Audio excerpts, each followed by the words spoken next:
Welcome to our channel. నేను మీ Prashanth. So CM Chandrababu గారు Davos వెళ్ళడం అయితే జరిగింది. మరి అక్కడ ఏఐ గురించి కూడా ఎక్స్ప్లెయిన్ అయితే చేయడం జరిగింది. మరి ఇంతకీ ఏఐ అక్కడ సక్సెస్ అయ్యిందా లేదా? సో దీని గురించి అయితే మాట్లాడేందుకు ప్రస్తుతం మనతో పాటు సీనియర్ జర్నలిస్ట్ సిఎస్ రావు గారు ఉన్నారు. నమస్తే అండి. నమస్తే సార్, దావోస్కి సీఎం రేవంత్ రెడ్డి గారు వెళ్ళడం జరిగింది. అదేవిధంగా ఏపీ సీఎం చంద్రబాబు గారు అయితే వెళ్ళడం జరిగింది. అక్కడ చంద్రబాబు గారు ఏఐ గురించి అయితే ఎక్స్ప్లెయిన్ చేయడం జరిగింది. మరి ఇంతకీ అక్కడ ఏం జరిగింది, అసలు దాని గురించి సక్సెస్ అయ్యిందా లేదా? ఇప్పుడు దావోస్ పర్యటన గురించి రకరకాల భిన్నాభిప్రాయాలు వస్తున్నాయి. చంద్రబాబు నాయుడు గారికి ఆంధ్రప్రదేశ్కి ఏది ఒప్పందాలు జరగలేదు, తెలంగాణకి జరిగినాయి అనేది. సరే, దాని మీద 2 రోజుల నుంచి చర్చ జరుగుతుంది. ఎవరి అభిప్రాయం, ఎవరి నాలెడ్జ్ ప్రకారం వాళ్ళు చర్చించుకుంటున్నారు ఏం వచ్చినాయి ఏం రాలేదని. ఇప్పుడు తెలుగుదేశం పార్టీ కూటమి ప్రభుత్వం ఏం చెబుతుందంటే 4 లక్షల కోట్ల రూపాయలు వచ్చినాయి, దాంట్లో 1,85,000 కోట్లు ఒక గ్రీన్ హైడ్రోజన్ ఉంది అని అంటున్నారు. తర్వాత బయో ఎనర్జీ తయారు చేసేదానికి అదొక 85,000 కోట్లు అక్కడే ఉంది, రిలయన్స్ వాళ్ళది అంటున్నారు. ఇప్పుడు 15,000 కోట్లు మెగావాల్తో కుదిరింది. ఈ లెక్క మొత్తం చెప్పి 4 లక్షల కోట్లు వచ్చినాయని వాళ్ళు చెబుతున్నారు. సరే, అసలు టెస్లా అసలు రాబోతుంది, అది సీక్రెట్గా ఉంచారు. ఆ సీక్రెట్గా ఉంచడానికి కారణం ఏంటంటే, ఒకవేళ బయట పెడితే కనుక వైఎస్ఆర్ కాంగ్రెస్ పార్టీ వాళ్ళు, జగన్మోహన్ రెడ్డి టీము వాళ్ళకి మెయిల్స్ పెట్టి ఆపేస్తున్నారు, అందుకని కొన్ని రహస్యంగా ఉంచారని చెప్పి కూడా కూటమిలో ఉండే కొంతమంది అంటున్నారు. సరే, కారణం ఏదైనప్పటికీ దావోస్ సదస్సు గురించి చంద్రబాబు నాయుడు గారు ప్రెస్ మీట్ పెట్టారు. క్లియర్గా ప్రెస్ మీట్లో చాలా ఎక్స్ప్లెయిన్ చేశారు. దావోస్ సదస్సు ఎందుకు జరిగింది, ప్రపంచ ఆర్థిక సదస్సు, దాని యొక్క లక్ష్యం ఏంటి, ఇవన్నీ ఆయన చెప్పడం జరిగింది. దావోస్ వెళ్ళారు, దావోస్ సదస్సులో పాల్గొన్నారంటే కేవలం ఎంఓఎల్ కోసమే కాదు, అక్కడ ప్రపంచంలో ఉండేటువంటి పారిశ్రామికవేత్తలందరూ హాజరవుతారు. ప్రపంచం ఎటువైపు వెళ్తుంది, మనం ఎక్కడ ఉన్నామని తెలుసుకునేదానికి ఆ వేదిక అని ఆయన క్లుప్తంగా చెప్పారు. అయితే ఇక్కడ దావోస్కు సంబంధించినటువంటి వివరాలు కానీ, దావోస్ యొక్క లక్ష్యాన్ని, వీటన్నిటిని వివరించడానికి ప్రెస్ మీట్ పెట్టినటువంటి సందర్భంగా ఆయన ఆర్టిఫిషియల్ ఇంటెలిజెన్స్ని ఉపయోగించారు.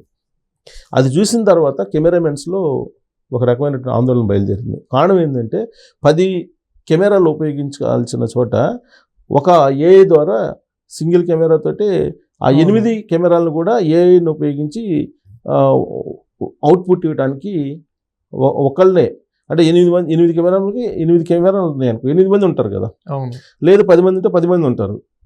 అలా కాకుండా నువ్వు 8 కెమెరాలు ఉన్నా 10 కెమెరాలు ఉన్నా కానీ అక్కడ ఏఐను టెక్నాలజీని ఉపయోగించేసి అవుట్పుట్ ఆ 8 కెమెరాలకు సంబంధించినటువంటి క్యాప్చరింగ్ ఇచ్చారు. సో దీంతో ఆ ప్రెస్ మీట్ చూసినటువంటి వాళ్ళు, కెమెరామెన్స్, ఇంకా జనరల్గా టెక్నాలజీ వచ్చే కొద్ది ఉద్యోగాలు పోతుంటాయి కదా, ఇప్పుడు 10 మంది చేసేది ఒకళ్ళు కూడా చేస్తున్నారు ఇప్పుడు. అంటే ఇక్కడ మనకి కెమెరామెన్స్ అనే కాదు, ఏఐ రావడం వల్ల అంటే మనకి ఇక్కడ మన రిపోర్టింగ్ గురించి, యాంకరింగ్ కూడా ఏఐతో పాటు చేయిస్తున్నారు. సో అంటే ఇక్కడ ఏఐ సిస్టమ్ వస్తే ఎంప్లాయ్మెంట్ తగ్గిపోతుందంటారా? ఖచ్చితంగా అదే కనిపిస్తుంది కదా. ఇప్పుడు ప్రస్తుతానికైతే ట్రాన్స్మిషన్ పీరియడ్ నడుస్తుంది, ఆర్టిఫిషియల్ ఇంటెలిజెన్స్ డెవలప్ చేస్తున్నారు, ప్రాథమిక దశలో ఉంది. ఈ ప్రాథమిక దశలోనే ఇప్పుడు యాంకర్ల చేత న్యూస్ చదివిస్తున్నారు. కెమెరామెన్లు ఎక్కువ మంది అవసరం లేకుండానే అవుట్పుట్ ఎలా ఇవ్వాలనేది చంద్రబాబు నాయుడు గారు ఆయన ప్రెస్ మీట్లో నిరూపించారు. దాని అర్థం ఏంటి, 10 మంది చేయాల్సింది ఒకళ్ళే చేస్తున్నారు అనేది అర్థమవుతుంది కదా. కాకపోతే ఏంటంటే, ఇంతకుముందు కూడా కంప్యూటర్లు వస్తే ఉద్యోగాలు పోతాయి, ఉద్యోగాలు రావు, నిరుద్యోగం పెరుగుతుందని చెప్పేసి చాలామంది ఒక పెద్ద ఉద్యమాలు చేశారు 80sలో, కంప్యూటర్స్ వచ్చినటువంటి కొత్తల్లో. ఎందుకంటే కంప్యూటర్ అనేది ఒక 1000 మంది పని ఒక కంప్యూటర్ చేసేస్తుంది కాబట్టి నిరుద్యోగం పెరిగిపోతుందని చెప్పి. బట్ మనకి కళ్ళకి ఇప్పుడు కంప్యూటర్స్ ఇవాళ ఉపాధి కల్పిస్తున్నాయి కదా. సాఫ్ట్వేర్ టెక్నాలజీ లేకపోతే, సాఫ్ట్వేర్ అనేదే లేకపోతే అసలు ఇన్ని లక్షల ఉద్యోగాలు సాధ్యం కాదు కదా. సో కాబట్టి అది ఒక టెక్నాలజీ, సాంకేతిక విప్లవం అనుకోవాలి దాన్ని. అంటే మనకు అంచనా వేయటం, విజన్ మనం ఆవిష్కరించుకోవడం అనేది టఫ్. ఇప్పుడు ఏఐ ఉంది, ఏఐ అసలు ప్రపంచాన్ని ఎటువైపు తీసుకెళ్తుందో అర్థం కావట్లా. ఇప్పుడు వెంకయ్య నాయుడు గారు కూడా ఇవాళ అన్నారు, అన్నీ గూగుల్ చెప్తుంది, బట్ గూగుల్కి గురువు మనిషేను అని అన్నాడు. ఎవరొకరు ఉంటేనే కదా దాని వెనక బ్యాక్ ఎండ్ లో ఎవరో ఒకరు ఉంటేనే కోసం కూడా వర్క్ చేసే వాళ్ళు ఒక ఎంప్లాయ్ అయితే ఉండాలి, ఖచ్చితంగా ఉండాలి. ఇప్పుడు వెంకయ్య నాయుడు గారు ఉపరాష్ట్రపతి, మాజీ, ఆయన పద్మవిభూషణ్ అవార్డు గ్రహీత తాజాగా. ఇప్పుడు ఆయనే చెప్పారు కదా, గూగుల్ అందరికీ గురువు, అలాంటి గురువుకి ఇంకొక విశ్వగురువు ఎవరో ఉంటారు, వెనక బ్యాక్ ఎండ్ చేసే గురువులు ఉంటారు. కాబట్టి గురువు లేనిది ఏది ఉండదు. టెక్నాలజీ ఎంత పెరిగినా కానీ ఖచ్చితంగా దాన్ని బ్యాక్ ఎండ్ చేసేటువంటి వాళ్ళు ఉండాల్సిందే.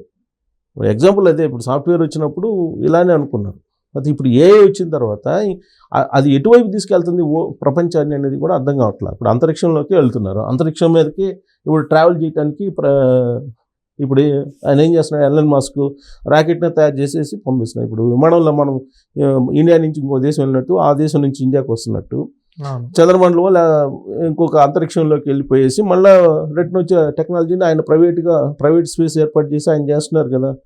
మరి అటువైపు వెళ్తే కనుక ఉద్యోగ అవకాశాలు రావచ్చు. కాబట్టి ఈ టెక్నాలజీని మనం ఆహ్వానించాల్సిందే. టెక్నాలజీని అసలు అన్ని చోట్ల ఉపయోగిస్తున్నారు. ఇప్పుడు తాజాగా ఇవాళ పేపర్లో వచ్చినటువంటి న్యూస్ ఏంటంటే, పసుపు మనం తవ్వుతాం కదా, అవును, పసుపు పడిన తర్వాత మనం పసుపు తవ్వుతాం నేలలో నుంచి, దాన్ని ఏ టెక్నాలజీ తోటి తీస్తున్నారు పసుపుని.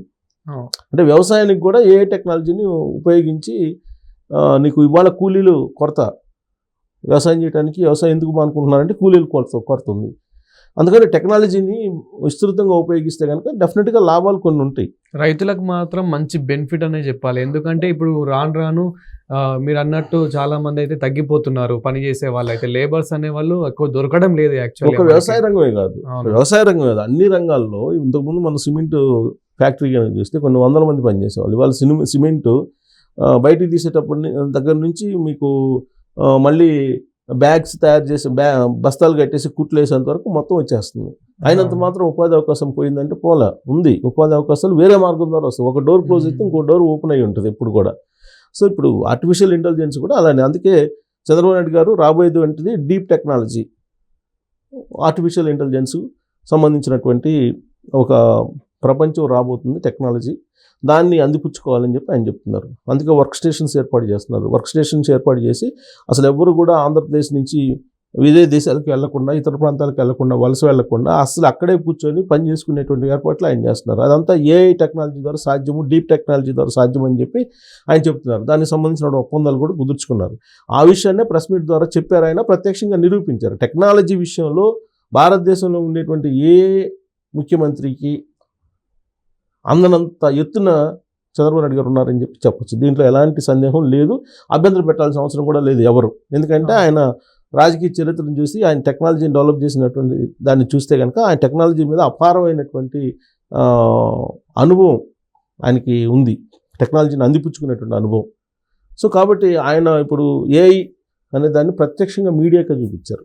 సో మీడియా రంగంతో పాటు అన్ని రంగాల్లో ఇప్పుడు టెక్నాలజీ వస్తుంది కాబట్టి దాన్ని నిరూపించాడు ప్రెస్ మీట్లో. ఆర్టిఫిషియల్ ఇంటెలిజెన్స్ ద్వారా కెమెరాలని ఎలా ఉపయోగించుకోవచ్చు అని. అది చూసినటువంటి కెమెరామెన్ ఏంటంటే సహజంగా ఏంటంటే ఆయన ఉద్యోగాలు పోతాయి అనేటువంటిది ఆందోళన అయితే ఉంది. కానీ బట్ ఉపాధి అవకాశాలు కూడా ఇచ్చే అవకాశం ఉంది. Thank you sir. Thank you.